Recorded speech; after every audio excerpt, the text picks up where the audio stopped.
السلام عليكم ورحمة الله وبركاته. أهلا بيكم معانا في فيديو جديد في قناتي. النهاردة هنعمل مع بعض طريقة الكبسة المصرية.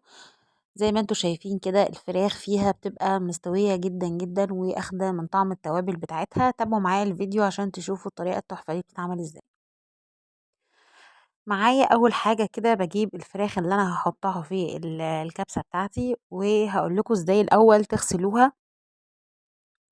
يعني أكتر طريقة كويسة جدا للغسيل. باجيب كده طبق يكون مصفى وباحط فيه ملح، وباحط فيه شوية مَيّة، وباحب أنا جدًا أغسله بالدقيق. الدقيق بيخلّي الفراخ ما فيش فيها أي زفارة، ما فيش فيها دم ولا أي حاجة خالص. باحط كده كمية كويسة من الدقيق، وبابدأ أدعك كده الفراخ بالدقيق، وباسيبها بقى منقوعة شوية في قلب المَيّة، وبعدين بارجع أشوفها وباوريكم إزاي النضافة بتاعة الفراخ. يعني زي ما انتم شايفين كده الفراخ اهي فيها دم، ما هياش بيضة زي ما هتشوفوها دلوقتي بعد ما اغسلها واطلعها من المية بالدقيق دي. هسيبها كده منقوعة شوية وبعدين هرجع ليها. دلوقتي رجعت لها تاني كده بعد ما سبتها حوالي ساعة او حاجة زي كده. بصوا بصوا يا جماعة عاملة ازاي. بصوا النظافة، نضيفة جدا جدا جدا. دي اكتر طريقة ممكن تنضفي بيها الفراخ. انا بحب الطريقة دي جدا. باغسلها بقى كويس أوي، وبعدين باصفّي المَيّة دي، وبعدين بابدأ إن أنا أغيّر المَيّة على الفراخ كل شوية علشان تنزّل أي كُتل دقيق موجودة في الخلايا بتاعتها من جوّه. بابدأ إن أنا يعني أغسلها بالمَيّة كده كذا مرّة، مرتين 3 ورا بعض، لحد ما أتأكد إن خلاص ما بقاش فيها أي دقيق. هاغيّر المَيّة بتاعتها كمان مرّة، وهاصفّيها لحد ما ألاقي المَيّة اللي أنا بازوّدها دي المَيّة يبقى لونها شفاف، كده باعرف إن خلاص المَيّة بقت نضيفة والفراخ بتاعتي بقت نضيفة. تمام. هاخد الفراخ دي بقى أشيلها على جنب كده، وهاورّيكم هنا معايا المكونات. طبعًا الفراخ أنا قطّعتها كذا جزء، لإن أنا بافضّل إن الفراخ تكون متقطّعة، لإن بيظهر طعمها وهي بتتشوّح أكتر في الأكلة بتاعتي. فأنا قطّعتها كده، قسمت الصدر والورك على 2. معايا بصلاية كبيرة مقطّعاها شرايح صغيرة، يُفضّل يكون بصل أحمر. معايا هنا عود قرفة، ومعايا ليمون مجفف وورق لوري و2 من الحبهان.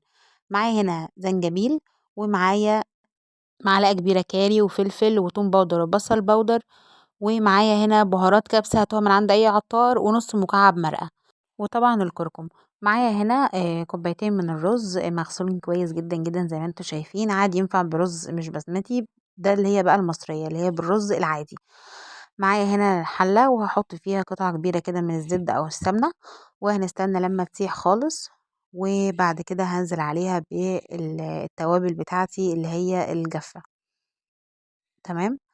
آمم، في البهارات أنا ما قُلتلكوش إن إحنا نحط ملح، لإن في مرقة، المرقة بتبقى فيها ملح زيادة، وأخدت نُص مكعب مرقة لإن التوابل عندي كتير. عندنا التوم باودر والبصل باودر وبهارات الكبسة اللي هي بتيجي من عند العطار دي، بيبقى فيها ملح وفيها توابل تغنيني عن أي حاجة تانية. فعشان ما تبقاش الأكلة الملح فيها زيادة والتوابل تغطي على طعم الفراخ وتغطي على طعم الأكل.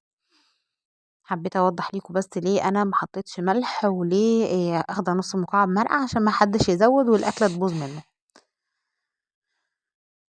تمام. هستنى كده لما الزبده ساحت خالص، وهنزل بقى بالليمون المجفف، واحط عيدان القرفه وورق اللوري والمستكه، قصدي سوري الحبهان، وهقلبهم تقليبه كده. وبعدين هنزل بالبصل يدبل كده شويه، وبعد ما بيدبل بحط الفراخ. تمام. لحد دلوقتي انا كنت موطيه النار. اول ما احط البصلايه اعلي النار بقى علشان التشويحه بتاعه البصل.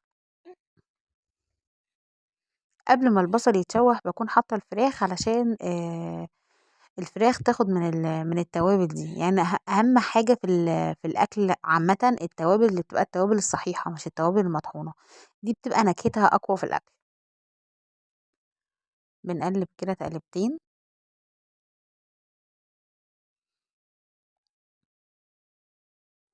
الليمون المجفف والقرفة بيدوا طعم حلو قوي للكبسة. بنقلب كده لحد ما البصلة تبدأ ان هي تدبل شوية علشان ننزل عليها بالفراخ.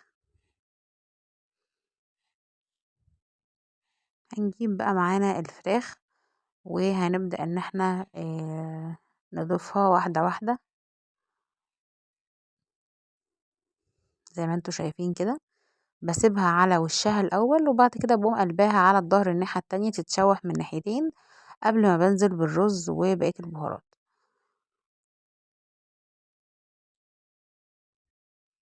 بقلبها كده تتشوح من جنب لحد ما تاخد لون احمر، لحد ما الفراخ لونها يحمر من تحت. بنزل بقى عليها بالبهارات اللي هي المطحونة،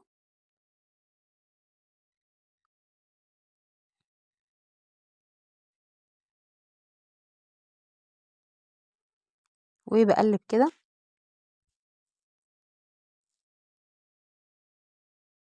في حاجة انا نسيت احطها، ان انتي ممكن تحطي نص معلقة صلصة او معلقة صلصة. ده اختياري مش اجباري، انا حطيتها بس يعني نسيت اوريها لكم في الفيديو، لان كنت نسيتها فحطيتها بعد ما قفلت الكاميرا. لكن هو ده اختياري عادي، حابة تحطي صلصة حابة مش حابة خلاص. في ناس بتحبها كده وفي ناس بتحبها كده. تمام. وفي ناس بتحب تحط عليها دبس رمان، يعني الحاجات اللي في حاجات اختيارية كتير يعني تتحط. بس الطريقة العادية المتعارف عليها زي ما بعمل كده. في ناس بتحط مع الرز زبيب وفي ناس لأ برضو. في ناس بتحط عليها مكسرات كاجو فول سوداني وكده فوق الوش برضو بعد ما بتخلص الأكلة. كل دي حاجات إضافية، ولكن الأساسي اللي احنا بنعمله ده. بعد كده بحط الرز. تمام. رز أبيض عادي جدا. لو الرز بسمتي ما نحطش الكركم. لو الرز بسمتي ما نحطش الكركم، نحط كل المكونات بس ما عدا الكركم.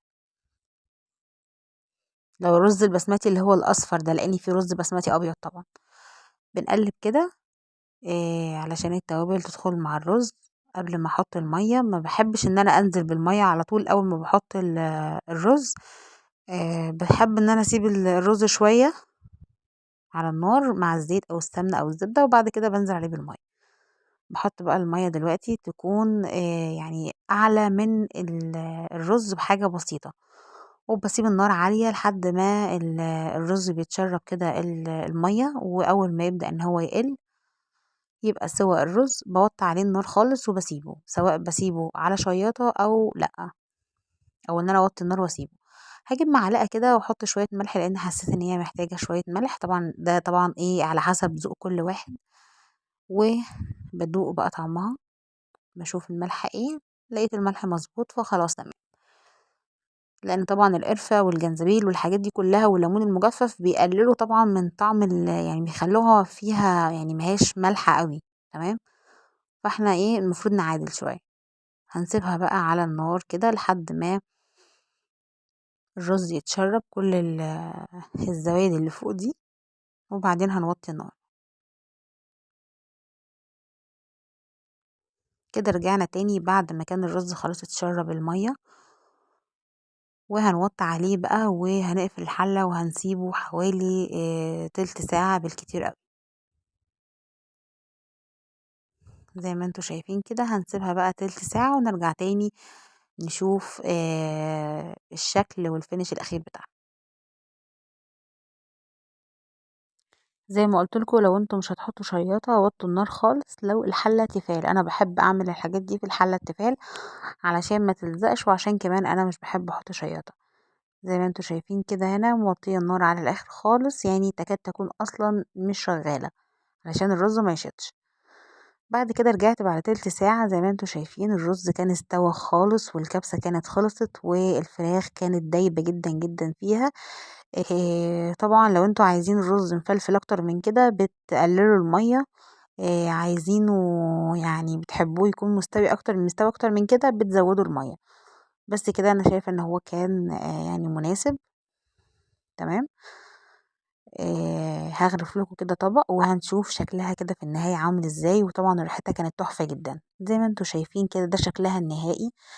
اللون والفراخ دايبة جدا والريحة تحفة والرز مستوي جدا. وبصراحة يعني الوصفة دي بالطريقة دي بالتوابل دي بالظبط فرقت جدا. ما كنتش اعرف ان الجنزبيل بيزود لها الطعم ده، كنت فاكرة ان هو اضافة ملهاش اي لازمة او هيديها مرارة. لا بالعكس، لما جربتها فعلا لقيته فرق جدا في الطعم.